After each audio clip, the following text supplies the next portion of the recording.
Well, it's been a week of defections, alignments, and realignments. Dr. Simon Madi is here to look at this latest developments in Nigeria's polity. Lots of things are happening. Defections keep playing up.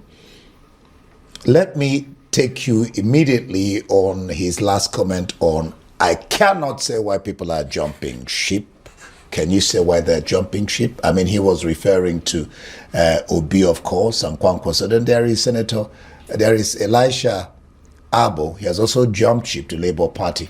And many more may jump or are jumping. But the point is, you see, when this alliance started, there was some kind of cynicism around whether it could hold.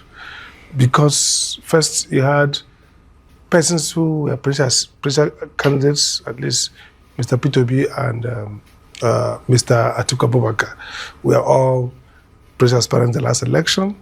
There are people who have notable presidential aspiration, like Mr. Mechi and others. And the idea here was, could they work together? The second issue was also the issue around zoning, which was a big issue around the PDP's. Some people think that the PDP's crisis is largely the question of zoning, which, of course, Wike and his group continue to hold on. And Mr. P2B, by the way, held it as the reason why he exited PDP to ADC, to Labour Party then.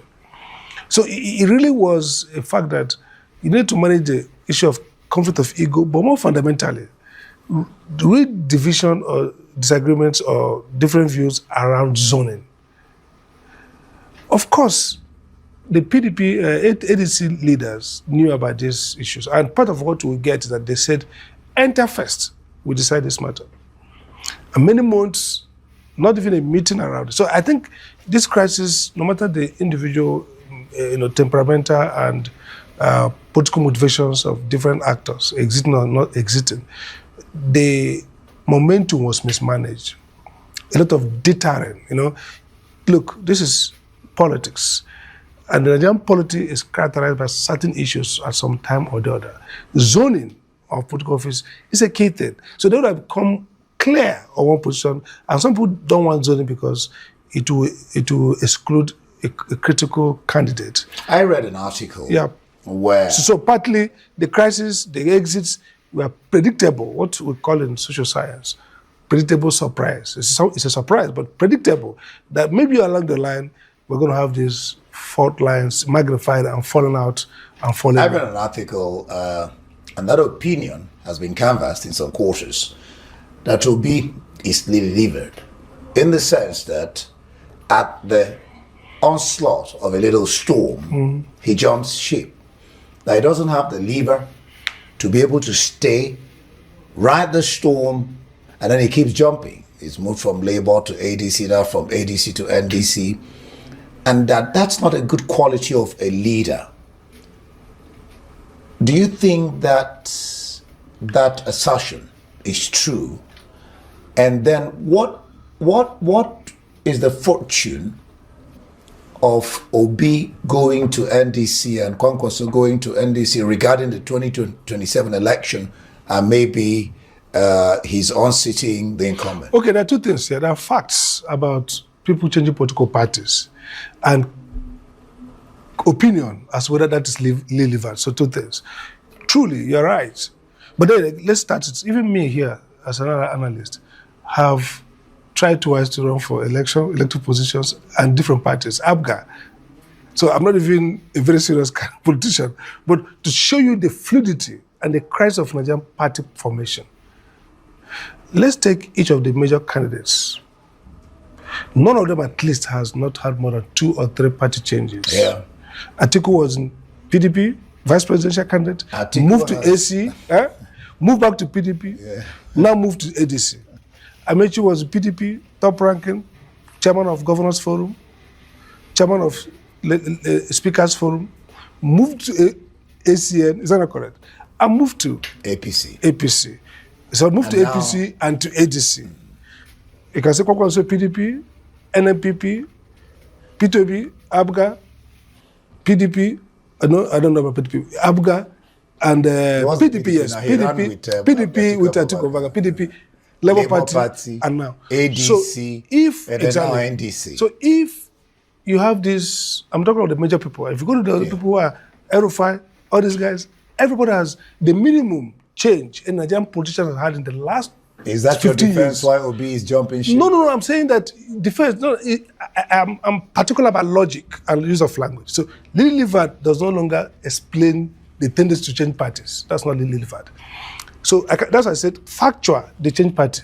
Conclusion, Lily Livered, I said contestable. Because I don't, as human beings, I think Atiku is a strong guy, it's not Lily Livered, courageous.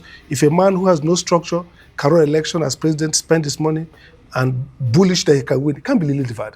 The question then is, why are they so? I'm stickler for language. You can't say Obi has nothing to do with Lily. He's a courageous guy, just like Atiku, just like Amechi, just like Rufai. These guys are courageous. So the question we should be asking, why do we change party? And by the way, will you consider ADC really a party was established? Will you consider, so what I'm saying that it tells a story around fluidity. But you went in there, Omar Ado, that just left, said that in fact, he is criticizing Obi, Kwankwaso, that have left for living. Now.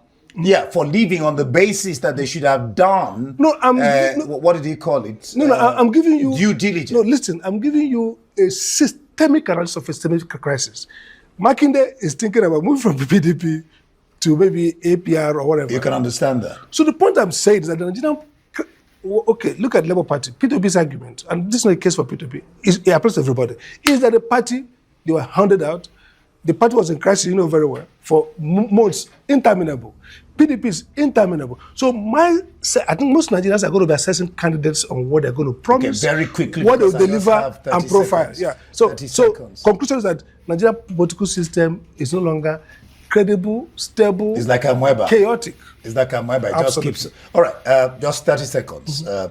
His fortunes. Now he's gone to the NDC. Do you think his followers will move there? Can he gather? The last Nigerian batch I interviewed, who is an obedient to, he said, it's Nigeria's fight, not even Obi and Kwankwaso's fight. People who are hungry, people who are suffering from insecurity, kidnapping, and not Obi and Kwankwaso.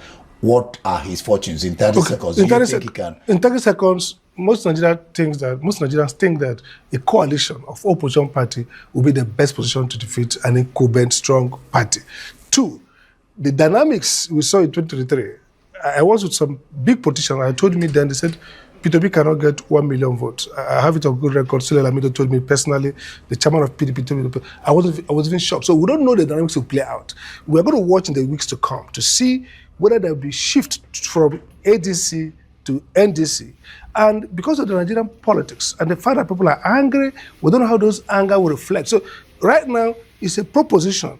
Watch out for the next 3 months and see the dynamics. But I don't know whether they win or lose, but I think that right now, the movement will determine for us whether this is actually reasonable or not, or whether they win or not win. A good way to put it. Thank you so much, Dr. Amadi. Always interesting discussing with you.